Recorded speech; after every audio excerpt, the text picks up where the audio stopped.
Welcome to Expresso. I'm your host and barista, Zara. Today, I'm going to be talking about orchiectomies as part of the gender surgical transition. I'm going to multitask because, as I said in a previous video, my time is limited as to when I can make these videos. And so let's get started. Orchiectomy is an option that many people do choose when they are preparing for bottom surgery. This eliminates the need for anti-androgen drugs such as spironolactone, and also obviously eliminates the need to take these medications and buy these medications.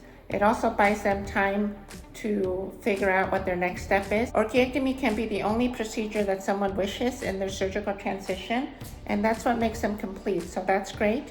It can be coupled along with scrotectomy to take up some of the excess skin down below and have kind of what they refer to as a bit of a Ken doll type of appearance where it's smooth below the penis.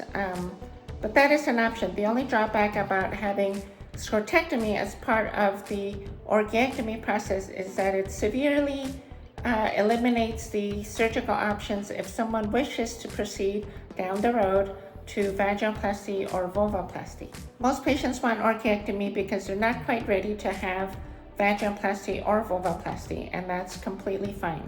The procedure is done under general anesthesia. It takes less than an hour to do. I make an incision along the middle of the scrotum rather than along the groins.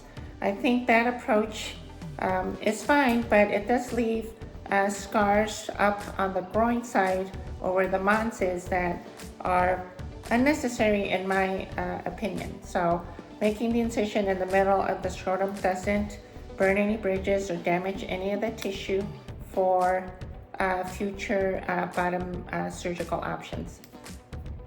The testicle itself, as well as the epididymis, which is attached to it, is removed along with as much of the spermatic cord as possible, all the way down to the inguinal canal, or where the spermatic cord comes out of the body. I double ligate it, meaning I tie it off, I burn the cut end, not just for hemostasis or bleeding control, but also to seal it. And then I allow the cord to retract into the groin. The recovery is relatively easy. You just have to take it easy, not lift anything heavy, don't go running or anything like that. And within a week, you're doing pretty well. Potential complications are bleeding, wound site infection, which is quite rare, and pain along the spermatic cord stump where it was divided, but that usually goes away with medications such as ibuprofen.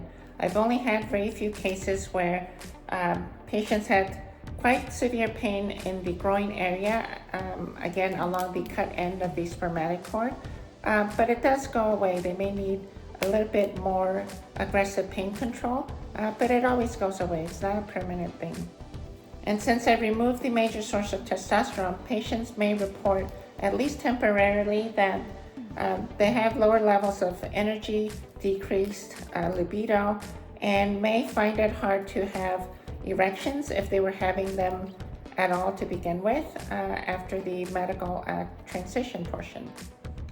Talk to your surgeon about the procedure, their surgical approach, and what their experience is in performing orchiectomies with or without scrotectomies.